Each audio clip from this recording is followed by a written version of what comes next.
Hello and welcome to the Ghosts and Folklore podcast.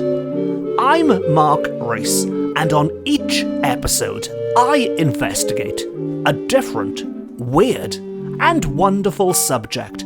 And on this episode we are going to explore some creepy tales of restless spirits who seemingly can't rest in peace until their hidden treasure has been discovered. And this has been a popular motive for ghosts to haunt people for centuries. There are countless tales from all over the world of people being asked, or scared rather. Ghosts don't ask politely, they scare you into helping them find their treasure, so in return they will leave you in peace. If you help them, they can rest in peace, and in return you will be left in peace, because ghosts are nothing if not persistent. If they ask you for help, if they ask you to help find their hidden treasure, the best thing you can do is to help them as quickly as possible, or they'll just keep coming back, and the activity will escalate a bit like a nagging child. Now, on this episode, we are going to look at 3 examples which were recorded by the Welsh writer Jonathan Caredig Davies in the early 1900s. And what I particularly like about many of Davies's tales is that he collected these from the people themselves, the people of West Wales mainly, who told him in some cases their first-hand accounts, their real-life experiences of these strange paranormal encounters. But at the same time, he also recorded many tales which had been passed on to these people through the generations.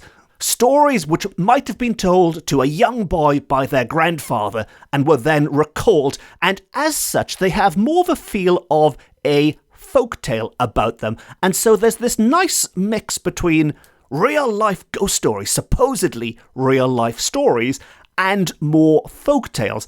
And which of them are real, which of them are not? Maybe the truth lies somewhere in between. I don't know. Maybe the best thing to do is if I tell you these 3 tales, and then you can decide at the end if there's any truth in any of these terrifying tales. And so, to begin at the beginning, our first tale takes place somewhere in the south of Wales, a little bit vague unfortunately, but the south of Wales, and it concerns a carpenter who was haunted by a good old white lady ghost.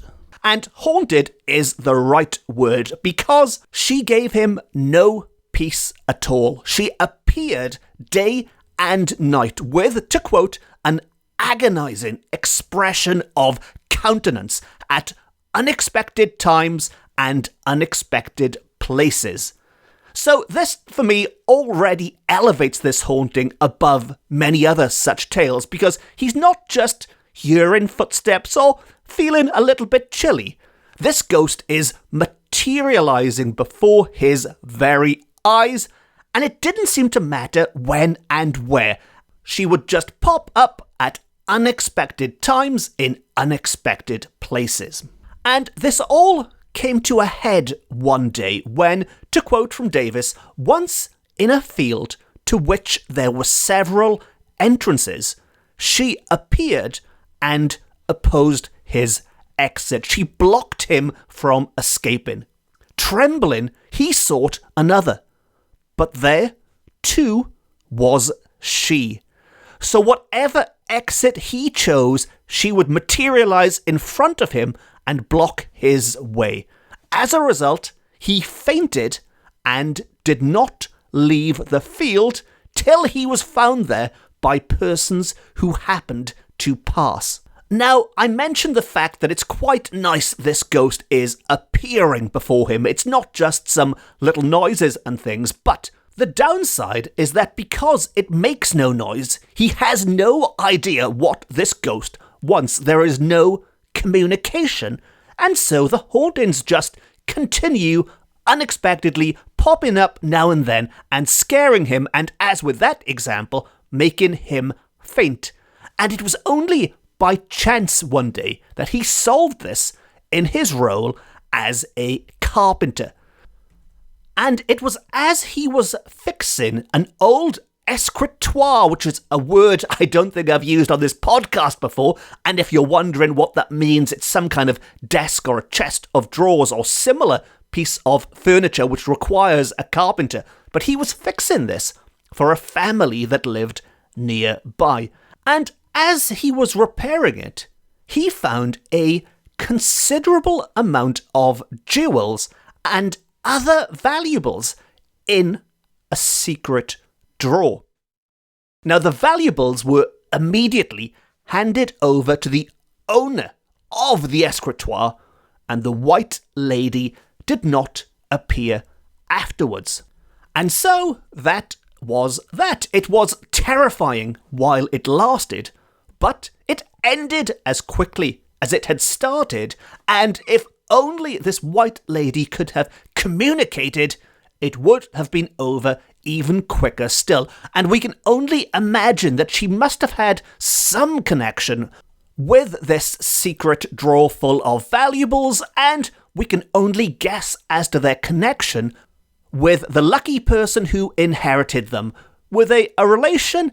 Who knows? But let us now move on to our next remarkable story of this class, which takes place in the northern part of Cardiganshire, as it was, so somewhere in the north of modern-day Ceredigion, which, after a little bit of detective work, I am assuming is in the village of Penrhyn Coch in the community of Trefaerig, just a few miles from Aberystwyth, because this tale is called The White Lady of Brogynnin.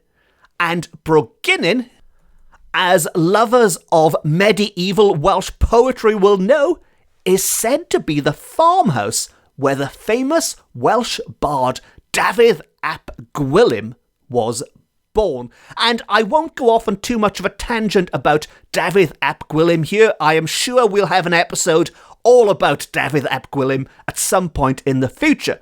But if you're unfamiliar with the name, he is one of the most important poets of the period, and for the purposes of this podcast, he is credited with being the first person to use the term tylwyth teg in a poem back in the 1300s, which, as regular listeners will know, tylwyth teg is the Welsh name for the fairy folk. So if you're wondering where that name comes from, we can certainly trace it back to Dafydd Apgulim's poem in the 1300s. But our tale takes place many years, many centuries, I'm guessing, after Dafydd Apgulim's time there. I would imagine this took place somewhere in the 19th century, when there was a respectable and industrious family living there who were often disturbed by some unearthly being who generally made his appearance in the depth of night, as is the case with spirits.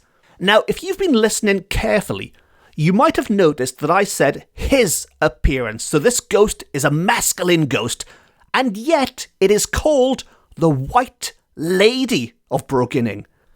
And this ghost is referred to as he and him throughout the entire account. And the White Lady part is always in inverted commas. So maybe there was some doubt as to its identity. Maybe it was potentially a white man. I don't know. But if I say he or him, it is simply a direct quote from Davis. And to continue the tale, he tells us that this unwelcome visitor aroused the whole family by walking up and down the stairs, or from one room into another. Sometimes he closed the doors behind him, making such noise as to strike terror into the hearts of all in the house. At times, he lighted up the whole house at once with gleaming light, and the next moment vanished as suddenly as he came, leaving behind him utter darkness. All of which sounds quite scary, quite terrifying by all accounts. It was striking terror into the hearts of all in the house, with all kinds of phenomena. Stomping on the stairs and slamming doors and lighting up the house and then plunging it into darkness. And yet, how did they determine this was a white lady or white man, as the case may be? Well, occasionally, we are told, the same ghost was seen by the servant men who had been out courting. So when they arrived back from their dates, they would see this spirit walking across the farmyard in the form of what they described a white lady, which appeared as a tall, handsome lady attired in lustring white dress and her face covered by silken veil. Now, this is another popular motif certainly in Welsh ghost stories. It's surprising how many ghosts are seen by the servants of houses after spending some time with their lady friends, as is the case here. And whether or not it applies specifically to this case, I don't know, but more often than not, you would imagine these men would not want to make up tales like this. I mean, maybe they were sneaking out late at night when they shouldn't have been sneaking out late at night. Maybe they should have been saving their energy and getting their sleep ready for work the next day. Plus, there was usually some kind of macho image, a pretense to uphold, and so claiming to being scared by ghosts wasn't really the done thing. But their description is quite interesting as well. Maybe it puts to doubt any ideas this was a white man, because to me, this ghost sounds a bit like Miss Havisham from Charles Dickens's Great Expectations, which is one of my favourite books by Dickens. Certainly my favourite ending, I think, to a Dickens book, which I won't spoil on this podcast. But this ghost is clothed in this white, what looks like a wedding dress, with a veil over her face. And when she sees these young men, she walks towards them and suddenly disappears into a tremendous ball of fire. So that bit isn't much like Miss Havisham, just the description. But she walks towards people before bursting into a tremendous ball of fire, and as such, people were so terrified by such sights that several families, one after another, moved away from the house. And this isn't something I've looked into personally, but when you do hear accounts which have been seen by multiple people over a period of time, it does add a bit of weight to it. It does make it more believable. If you can say, this family left this house because of the paranormal activity, and then the family after them left this house because of this paranormal activity, and then this family after them, well, you get the idea. And like I said, it's not something I've personally looked into, but if that is indeed the case, it does make it a more convincing ghost story, which we are now nearing the end of, because this all came to a head one night when, one Sunday evening, however, about the beginning of winter, when all the family, as usual, had gone to chapel, except the servant maid who did not feel well and her lover came to keep her company. And now you might be thinking that's a likely story. I certainly was when I first read it.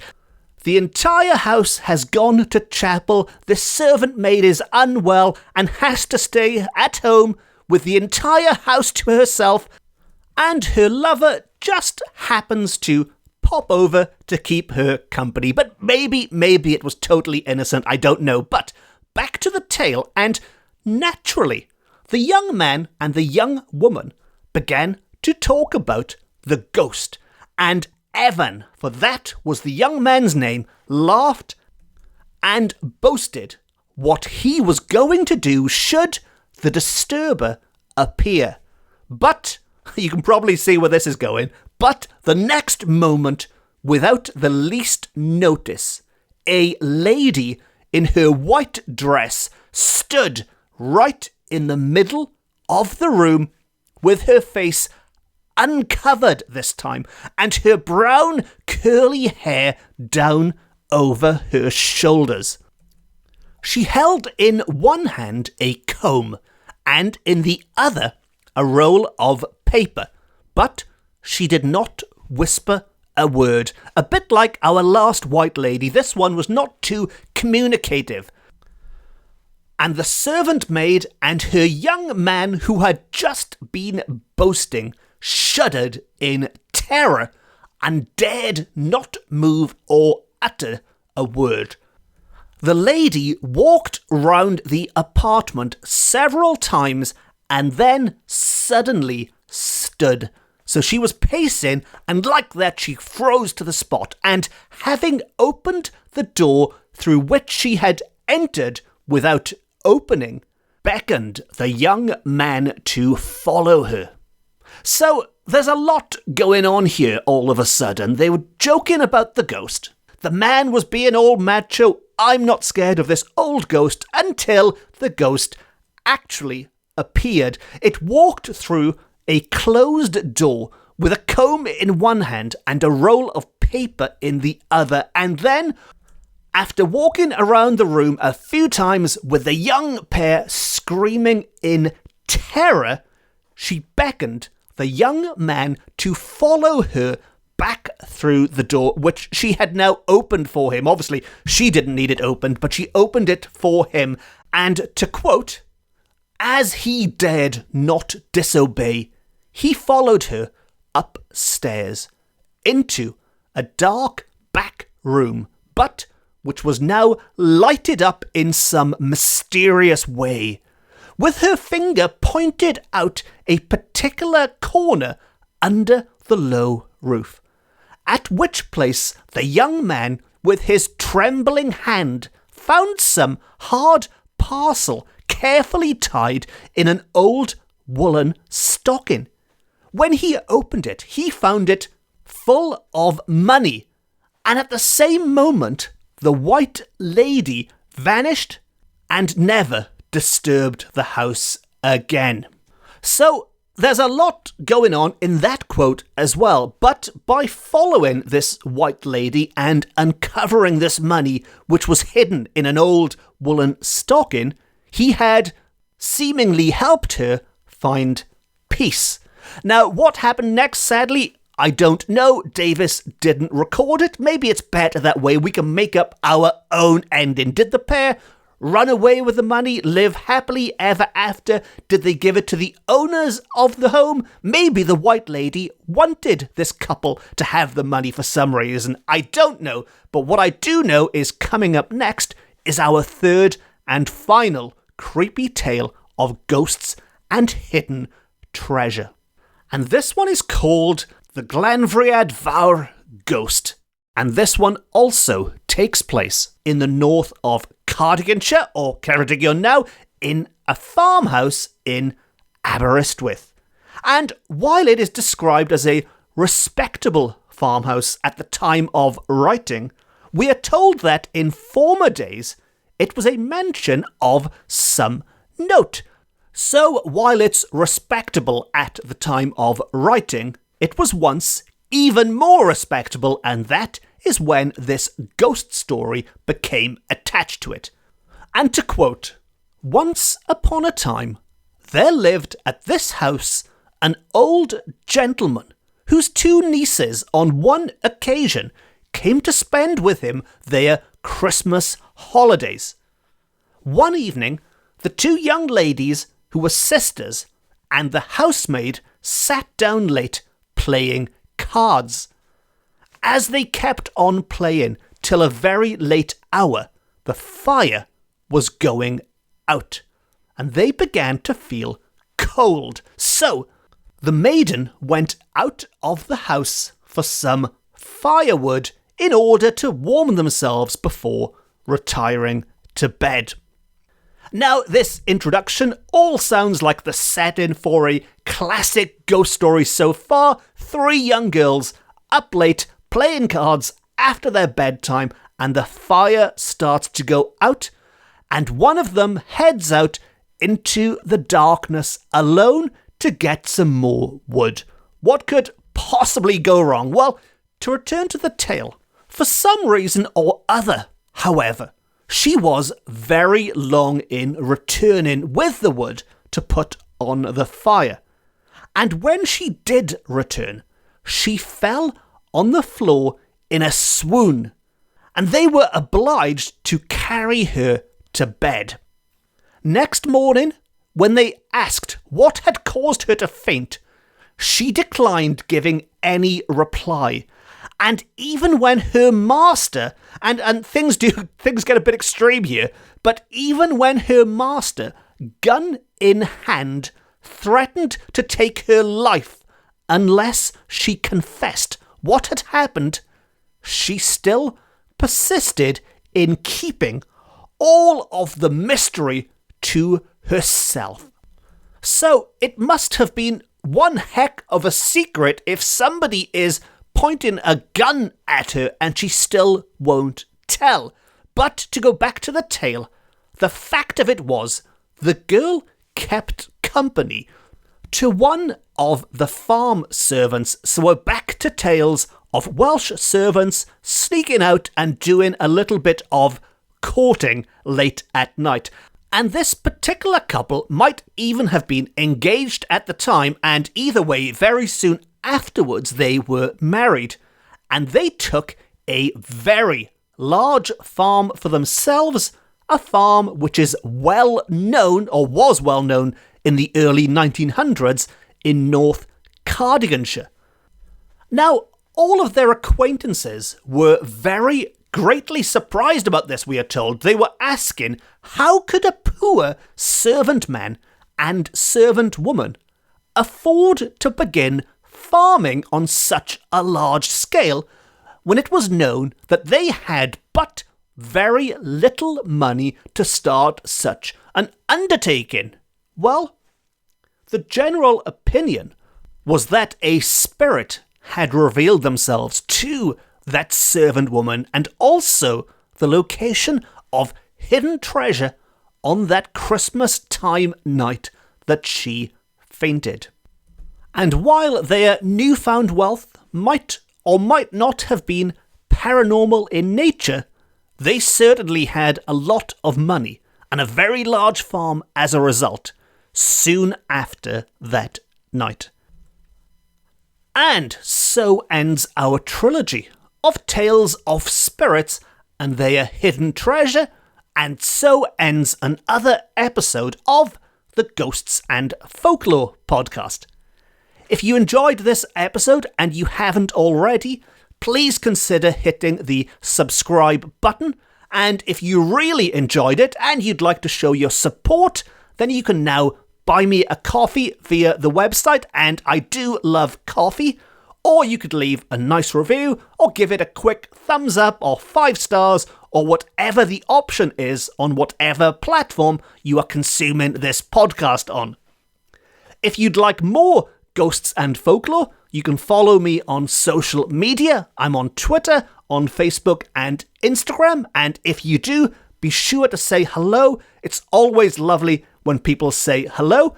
And as well as the podcast, I've also written a number of books about similar weird and wonderful subjects, including Ghosts of Wales, accounts from the Victorian archives, and the most recent one, Paranormal Wales. And on that note, it just leaves me to say thank you very much for listening. Diolch yn fawr iawn am wrando. I've been Mark Rees. This has been my Ghosts and Folklore podcast, beaming to you from Wales to the world. Until next time, nos da.